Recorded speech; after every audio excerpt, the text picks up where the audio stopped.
And so what we do at our company is we help people limit the intimidation factor, make the intimidation factor smaller. We just onboarded a new client. She started a show called The Imperfect Person, and she's an unbelievably successful family therapist, marriage and family counselor. Dear friend of ours speaking at our next event. But basically, she just started a show and she was so overwhelmed. All she had was an iPad. She didn't have a microphone. She didn't have anything like that.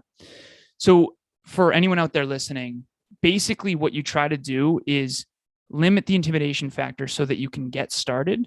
And then once you gain some momentum, then focus on improving the show over time. We have this one transformation photo of our show. We used to be called the Hyperconscious Podcast. Now we're Next Level University. And Kevin, when we crossed 600 episodes, he made this transformation photo. It's broken into thirds, and I absolutely adore it. And I show my clients this all the time.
Talking with the Experts. Hello and welcome to Talking with the Experts. Talking with the Experts is about all things business by business owners for business owners. And you can find it on all good podcasting streaming platforms and on YouTube. And welcome, my name is Rose Davidson from rosesdavidson.com. And my guest today is Alan Lazaros, and we're going to be talking business, as you would guess, as a business podcast. And his business name is called Next Level University. And Alan is the founder and the host of Next Level University. It's a global top 100 self-improvement podcast with more than 750 episodes, reaching over 500,000 people in more than 100 countries. Wow, that beats me hands down doing anything that I'm doing. Well, congratulations. They're really great stats. Welcome, Alan, and thanks for joining me today. Thank you so much for having me. As I mentioned in the little preamble we had, I adore business. I'm leaning into that very much in my coaching. So I'm super, super excited that this is a business podcast. I go on a lot of podcasts, but not a lot of business podcasts. So this is going to be awesome. Terrific. And so you've helped your clients improve their revenue through the systems that you've designed. Could you just run us through what kind of systems that you help your clients with? So the to me, I see on our team, so we have a 13-person team. So yes, we're a podcast, but we have a bunch of different departments within our business. So we have something called Next Level Podcast Solutions. We have something called Next Level Business Solutions, which is my department. We have something called Next Level Social Media. We have something called Next Level Web Solutions. So we have a website person. So basically, and we have our own production team that does our episodes. So we just surpassed 800, but also the episodes for our clients. So we have 15 plus podcasts that we produce and over 1,000 episodes across all of them that all you do is show up to the mic and you basically put it up on G Drive, video and audio, and it all gets done for you. You don't have to touch anything, YouTube, all the platforms and all that. But your original question was about systems. So basically the way I think about leading our team is through leadership, number one, systems, number two, and then culture, number three. Basically, we have what's called an NLU team dashboard. And it's actually right now, it's in Google Sheets. We're actually in the process of creating our own sort of custom, if you've heard of Monday.com or Slack or, Salesforce CRM systems. So we're actually getting into the space now of human optimization, team optimization, business optimization. But right now we're doing it all through cloud-based Google Sheets. And we have our own dashboards in there. We have something called peak performance tracking. Peak performance tracking, it's so cool because I have these little notebooks behind me of 7 years ago. After my car accident, when I was at 26, I got in a tough car accident and I reevaluated my life. And I started tracking my habits in these little notebooks. I got like a bunch of them back here. And back then I had no idea that this would end up being like a thing. And so now we've got a 13-person team. Every single person tracks their habits every single day. It's called a daily dozen. So you have 4 habits under health, 4 habits under wealth, 4 habits under love. And then you have one KPI, one key performance indicator. This is like the one thing that if you track this one thing, everything else will proliferate. So for example, Kevin, his one thing to track is listens. Okay. So peak performance tracking is something that allows us all to make sure that everybody is in their genius zone. Everybody is consistent so that we gain momentum and everyone's rowing in the same direction based on the goals of the business, but also based on the goals of the individuals within the company. And so that's kind of I just had one of my AirPods go out. Speaking of a system failure, but anyway, so basically that's one of the systems that is focused on the individual. And then that rolls up into the whole team, which is the team dashboard. And then we also have our own sort of CRM system in the back end as well that all of that works with. Let me just put these AirPods away. That sounds absolutely amazing, Alan. It's a really great system that you've got with your business. It's something that maybe I might look into. It looks sounds really amazing, and can really benefit when you know what your KPIs and where your business is heading towards. Because I'm moving into podcast production next year, and so yes, that would be really handy for me to use that for myself. So yeah, there we go. I learned something again today. That's why I love this podcast so much, because I learn so much from my guests. And, it can be a little thing, can be a big thing, but yeah, that's really wonderful. And so when your clients, when you're doing your podcast production, what sort of questions do your clients ask you about, how to get started and all that? And so how do you actually help them to get to a level where they're actually getting listens? So, Kevin actually runs Next Level Podcast Solutions. So he does podcast coaching and consulting. I do business coaching and consulting. So I actually don't, well, that's not true entirely, because there's some crossover. So Next Level Business Solutions, I'm focused on growing and scaling their businesses. Some podcasters have a business. Some business owners want to start a podcast, and they feed each other. And so we have one client in particular, I'll just keep it anonymous. She is a dentist and orthodontist who owns her own practice in Maine, and she's extremely, extremely successful, like unbelievably successful. Started a podcast. It's called The Business of Happiness. Unbelievable show. I think she's like just crossed, I think maybe 100 episodes, maybe 60 plus, I think. But anyways, to answer your original question, at the beginning, starting a podcast feels a little bit like climbing a mountain. It's overwhelming. People don't know what microphone to get. They don't know what platform to use, StreamYard or Zoom or Microsoft Teams or Google Hangouts or, Anchor. They don't know what platform to use. Do you use, SoundCloud or Buzzsprout? Or it's just really overwhelming. And then it's like, well, I need my artwork to be perfect. And so it's just like any new endeavor. It's just like a fitness journey. You start out and it's like, okay, just go to the gym.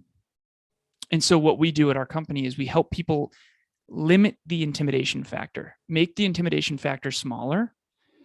We just onboarded a new client. She started a show called The Imperfect Person, and she's an unbelievably successful family therapist, marriage and family counselor. Dear friend of ours, speaking at our next event. But basically, she just started a show and she was so overwhelmed. All she had was an iPad. She didn't have a microphone. She didn't have anything like that. So for anyone out there listening, basically what you try to do is limit the intimidation factor so that you can get started.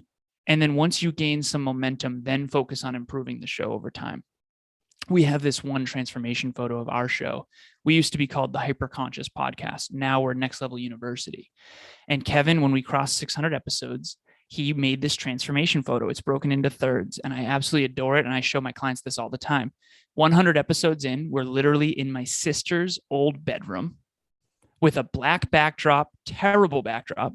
And there's actually a little skeleton in between us because she was an X-ray tech and it was our mascot. And he had a little hyper-conscious muscle shirt on. And it's two kids with a big dream back then, right? Then you have 300 episodes and it shows me in my mother's basement. And the studio did get a little better. We had a TV behind us with the logo up. We had, better camera, much better camera, blah, blah, blah. Then eventually we got a studio. So 600 episodes in, it shows like we're very dressed up. The studio is unbelievable. We have our lights in the background that are glowing. We've got a TV in the background. We've got pictures of us and our beautiful girlfriends in the background. We've got books and shelves, and it's just so clearly a professional studio. But here's the thing, 600 episodes later.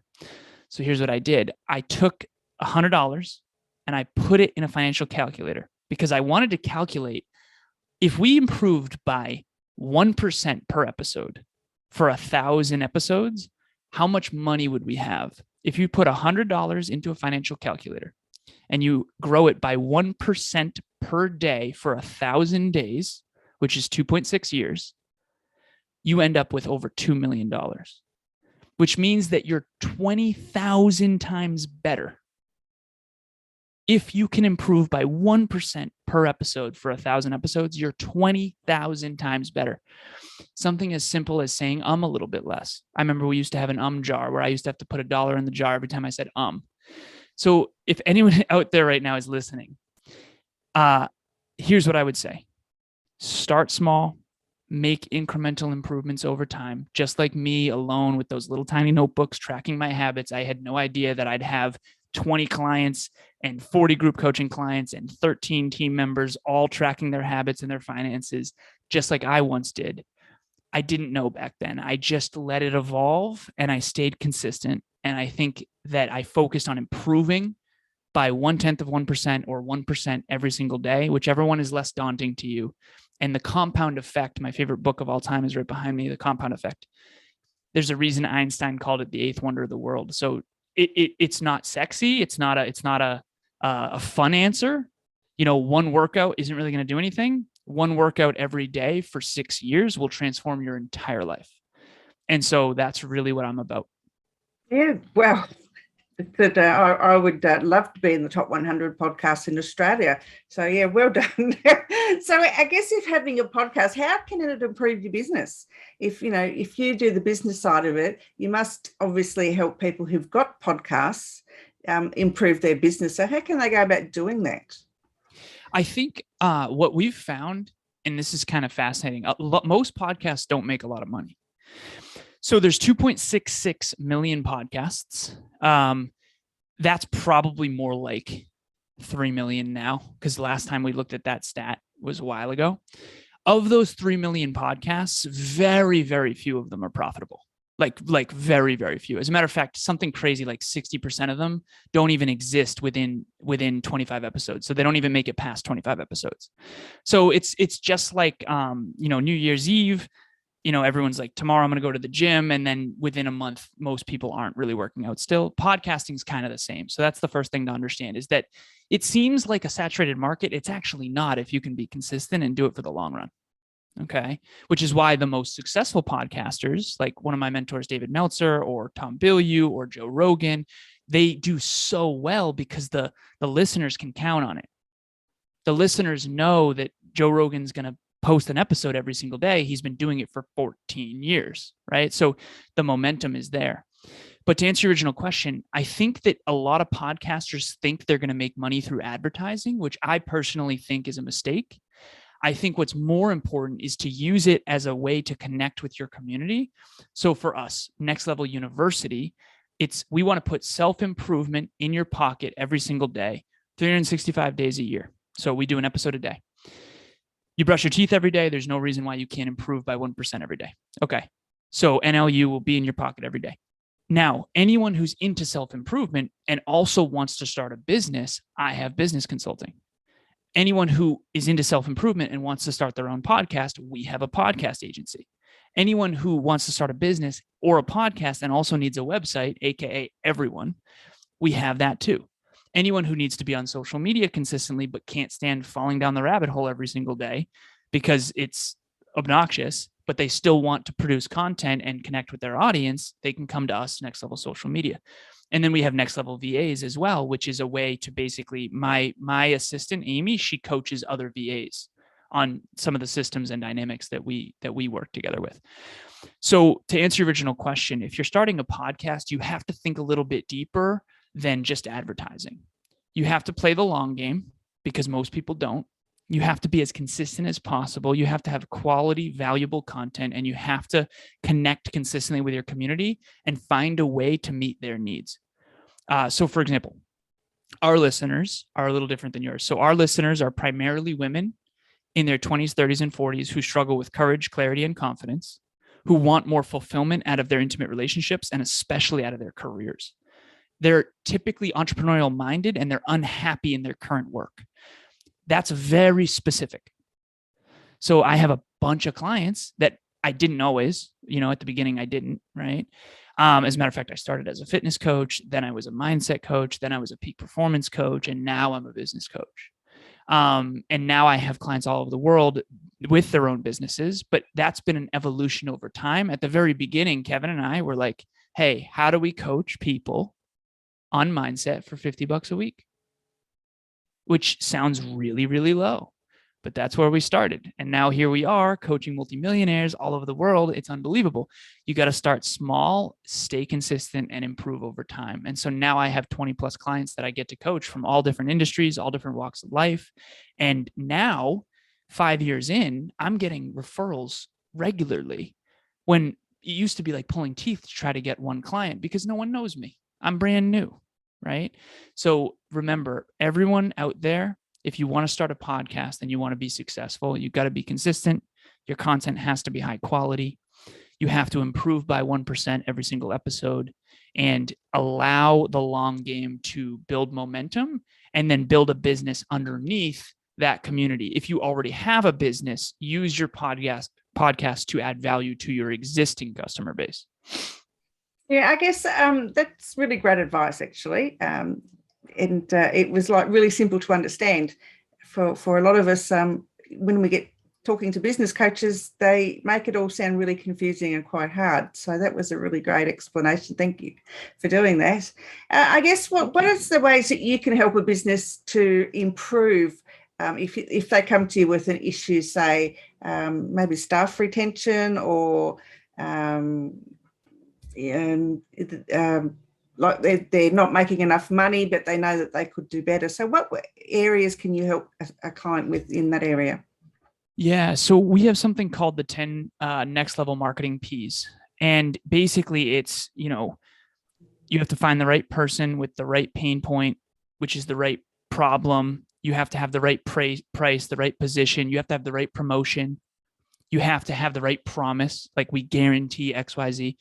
So it's called a marketing wheel. And I have a digital asset that I send to people. But basically, it's like if your P's aren't in line, you won't be able to snowball. So I picture a snowball rolling down a hill. And it's like you want to find the right snowball and roll it down a really long hill. That's a Warren Buffett quote. But basically, what most people have is a wheel with broken spokes. So I'll give a simple example, right? Okay, there's a big difference between a Lamborghini and a Toyota.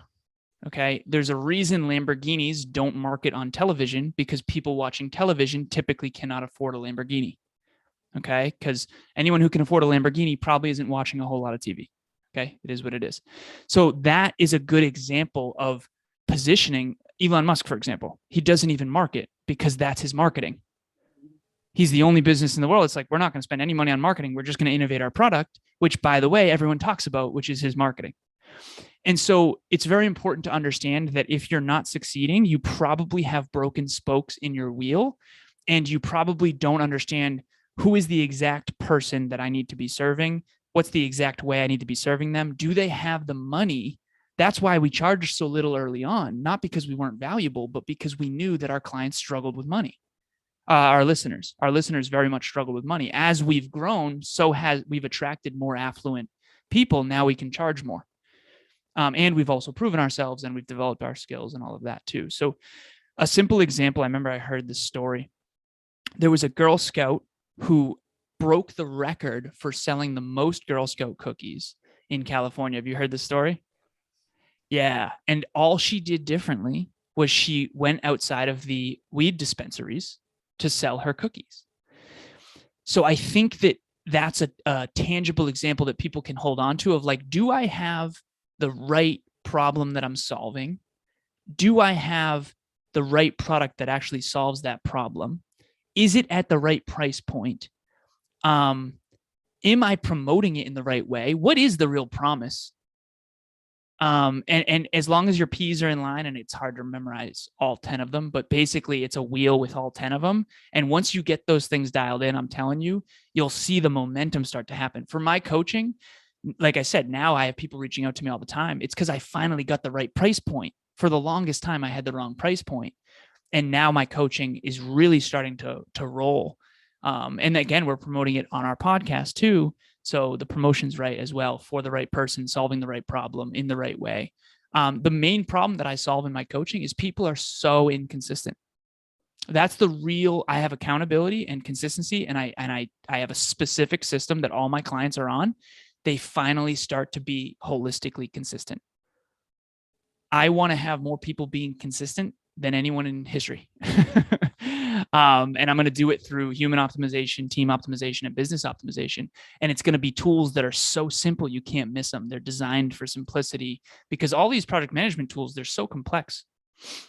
Yes, they are. And if a lot of people don't understand about the P's of marketing, let alone the P's of anything else. So it's good that they can go to somebody who can explain it to them in like layman's terms rather than some hyped up marketing jargon that no one can understand. So yeah, that's really great. Alan, where can people take advantage of this wheel that you have? Alan at nextleveluniverse.com. Anyone can email me. And between my assistant and I, we get back to everyone. Just say, hey, I would love to see the 10 P's of next level marketing. Alan at nextleveluniverse.com. So not university, universe.com. And you can email me anytime and we'll literally send you it totally free. Just wonderful. I'll be sending you an email directly as soon as we finish here. Please do. Please do. And so with all this knowledge that you have you written a book? I'm writing a book right now. I'm glad you asked. It's called Optimizing for Fulfillment. The beginning of the book is called Dear Reader. This book, if you don't want to maximize your potential, put this down right now. And that's basically, this is a serious book for serious people who want to make serious change in the world. I'm an intense guy. I realize this now in hindsight. I'm here to maximize my potential and to help others do the same. And if it's not in that category, I just am not interested. If we were talking about the weather right now, I just wouldn't care. So I know myself now. I'm 33 years old, even though I look 12. I'm hoping 34 I'll hit puberty. But basically, that's what my book is on. It's like, listen, fulfillment comes when you're maximizing your own unique potential and your own greatest level of contribution.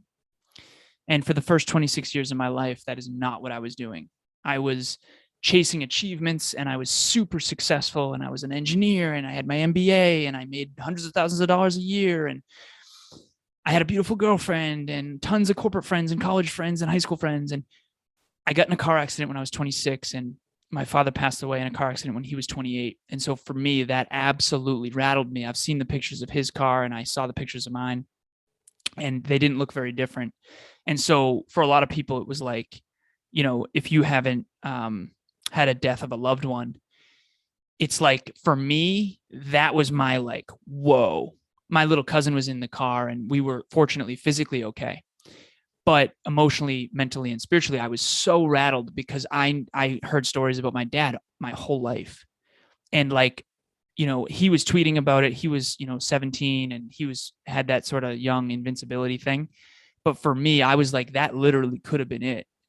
And like, would I have been proud of the way that I lived? And so this book is about how to design a life where you're optimizing for fulfillment, not for pleasure. Most of us are chasing pleasure at the expense of fulfillment. And I want to flip that script, because when I was growing up, I grew up in a really small town, and everybody told me these are the best years of your life when I was in high school. And I was like, God, I hope not. Right. High school was tough for me. I did really well, but it was just bullying and blah, blah, blah. So basically, that's my book, Optimizing for Fulfillment. But business is supposed to be fulfilling. I have the most fulfilling life. I mean, it's hard. It's super challenging, but it's also deeply meaningful and super fulfilling, because I feel like I'm living in my calling. And so fulfillment is the soul's recognition of alignment with its highest calling. And everyone can be fulfilled, and everyone knows when they have fulfillment. And I think that the opposite of fulfillment is regret. But basically, that's my book, and it's coming out in 2022. I'm currently writing it, and I'm super excited. Well, so am I. I would love to get one of the first copies when it comes out. It sounds I will make like sure. a really amazing book. Here's what I'm going to do. I'm going to create a new list Yep. in our prospecting spreadsheet, and it's going to be Optimizing for Fulfillment will be the subtitle, and I'll put you on that list, because you're the first person who said I want one of the first copies. So I do. It has to be signed. It has to be signed. You're going to be famous now. Terrific. Trust me, you will be. That's a really great book. I've got goosebumps, so I know it's going to come true. You're very sweet, Rose. Thank you. Thank you so much. Appreciate it. Okay, so where can people find you if they want to work with you, Alan? The same email address, alan@nextleveluniverse.com. But I'm also on Instagram. I'm on Facebook. I'm on LinkedIn. Those are really the main three that I use. Or you can find Next Level University on any podcast platform. We're also on YouTube. And if you look us up, you can Google my name, or you can look up Next Level University. We'll come up.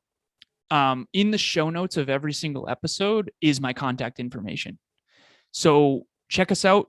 800 episodes. You brush your teeth every day. You can have self-improvement in your pocket every single day from anywhere on the planet, completely free. That's like our mission statement. Growing up, I was very, very fortunate to get financial aid and to get scholarships. When my stepdad left when I was 14, we went from like literally customizing our own family yacht to literally I get free lunch at school because he was the income. So that was very character building. But if it wasn't for financial aid and scholarships, I went to one of the best tech schools on the planet. It's called Worcester Polytechnic Institute. It's like a mini MIT. And there's no way I could have gotten that amazing education if it wasn't for the financial aid and the equal opportunity, and the scholarships. And so what I want to do is put self-improvement in the pocket of anyone who wants to really work and really put in the work. Like, the resource is there, and that's why it's so near and dear to my heart. So reach out. So admirable, Alan. It is really admirable. It's a great thing that you're doing. Rose, thank you so much. I really appreciate it. You've been very, very kind to me. I appreciate it. So any last words, Alan, before we go today? I remember one time on a podcast, someone asked me, what does it mean to be next level?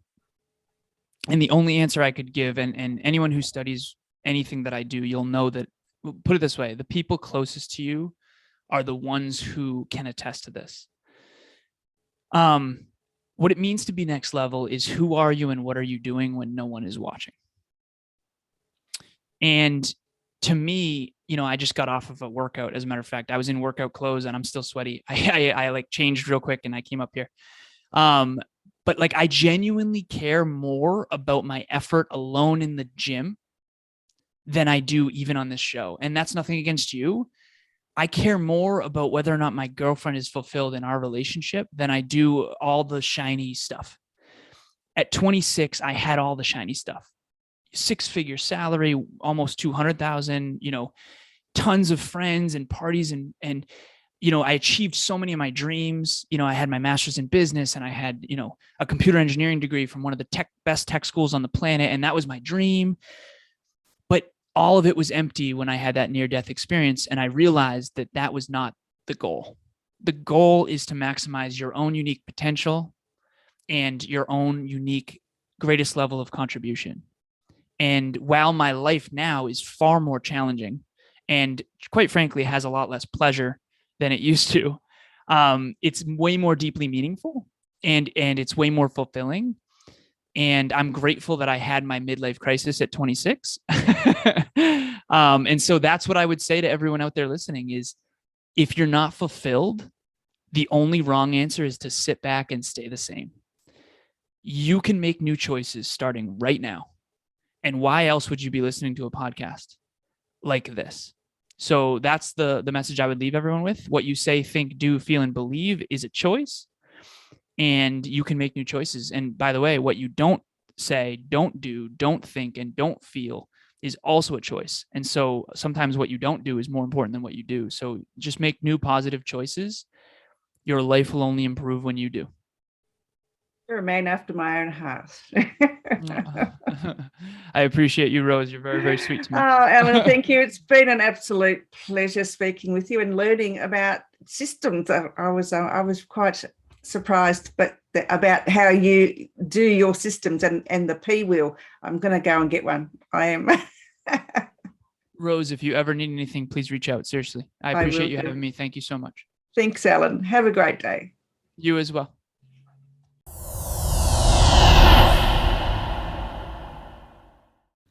Talking with the experts.